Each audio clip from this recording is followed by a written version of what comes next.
Our next speaker is a specialist in infectious diseases of children and infectious disease epidemiology. For 40 years, he attended the healthcare needs of sick children and their families. During his career, he's witnessed deterioration in healthcare access and healthcare delivery all across America, and now he's dedicating his life to working full-time for healthcare reform as an activist, volunteer member of the Physicians for National Health Program.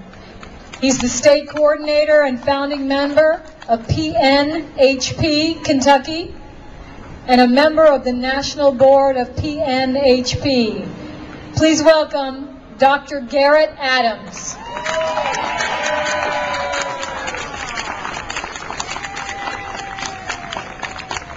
Hello, Nashville. This is homecoming.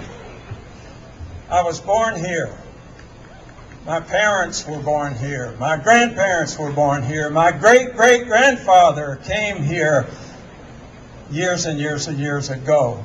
So I can't tell you how much it means to me to be here with you to talk about a subject that is so dear and so very, very important. I want to congratulate Nashville and Belmont University for hosting this historic presidential debate. Congratulations. 5 years ago, an article in the Journal of the American Medical Association caught my attention. The physician's proposal for a national health plan. I endorsed the plan. It caught my attention. I was riveted by it. At that time, there were 8,000 physician members. Today, there are 15,000 physicians, health professionals, medical students, members. We have a booth over here, Dr. Arthur Sutherland, a cardiologist from Memphis. We're active in Tennessee. We want to build support. Dr. Sutherland has plans for several chapters in this state. Senators McCain and Senator Obama and all candidates for public office, I speak today to protest a national health care payment system that yearly snuffs the life of 22,000 Americans. A system that yearly puts over 1 million Americans into bankruptcy, 3/4 of whom paid their insurance premiums. They were insured. A system that enriches shareholders and corporate executives rather than pay the medical expenses of sick patients. A system that wants to insure young, healthy people and to deny coverage to the sick and elderly in order to maximize profits. A system that pays multi-millions to executives, a system that offers bonuses to employees that can find loopholes in policies that will allow cancellation or denial of claims, a system that does not insure people with pre-existing illnesses, a system that allows a faithful worker whose illness forces him or her to lose their job to also lose health care coverage and the ability to get future health insurance. A system that forces people to choose employment based on availability of health benefits and remain in jobs they don't like just to keep their, quote, benefits, health care hostages.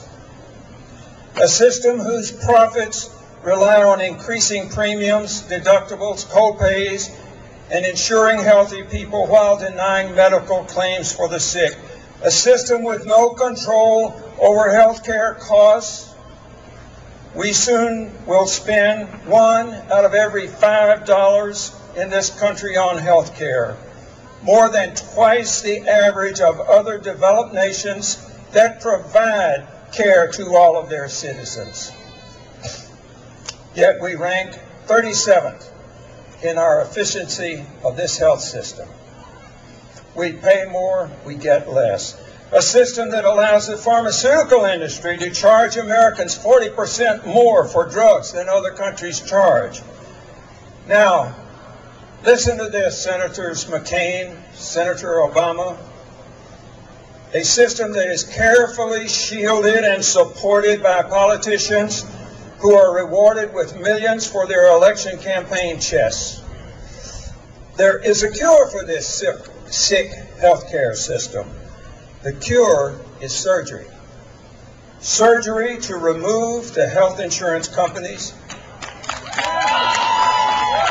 and to control the pharmaceutical industry. The health insurance industry is the problem with our healthcare system. It has not done, and it cannot do anything positive for the delivery of health care in this country. For-profit, market-based health insurance is a failed and unsustainable experiment. It cannot work. When an experiment fails, the wise course of action is to abandon it and begin a new plan. The Declaration of Independence guarantees to American citizens the right to life, liberty, and the pursuit of happiness. Without health care, we have none of these. A responsible government should provide health care to its citizens, just as it provides fire protection, police protection, and education. Americans deserve good health. We deserve to be, and we can be, a healthy nation. But not so long as we carry the added weight of the health insurance industry in provision of health care. To cure our health system, we need to operate. To excise the profiteering aspects of it, we also need to fill a prescription. The prescription is House Resolution 676, sponsored by Congressman John Conyers of Michigan, a bill now in the U.S. Congress that will provide comprehensive universal health care in the U.S., publicly financed, privately delivered, guaranteeing complete choice of doctor and hospital. Bill has 93 co-sponsors in the U.S. Congress at this time. It's the most support of any health reform bill in Congress. Passage of single-payer national health legislation is politically feasible. H.R. 676 has been endorsed by the Kentucky House of Representatives, the New Hampshire House of Representatives, the New York State Assembly, dozens of cities and counties from Baltimore to San Francisco, and from Warren County, Tennessee, to the majority Republican Rensselaer County in the state of New York.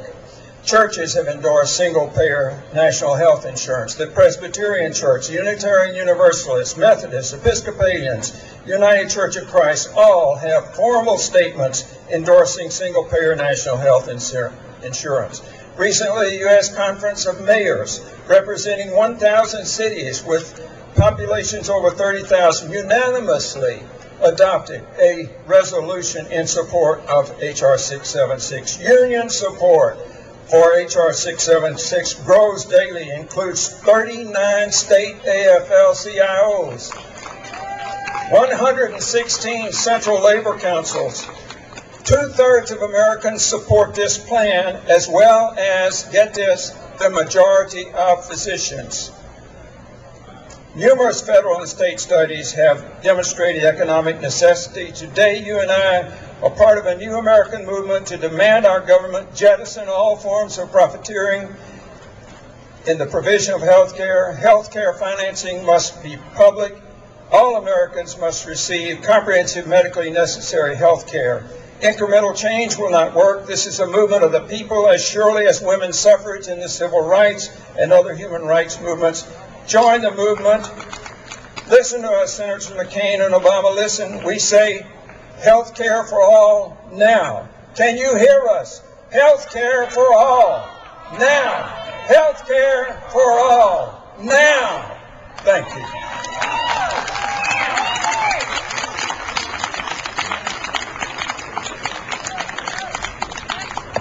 Dr. Garrett Adams, thank you very much for your wisdom, your words, and for your work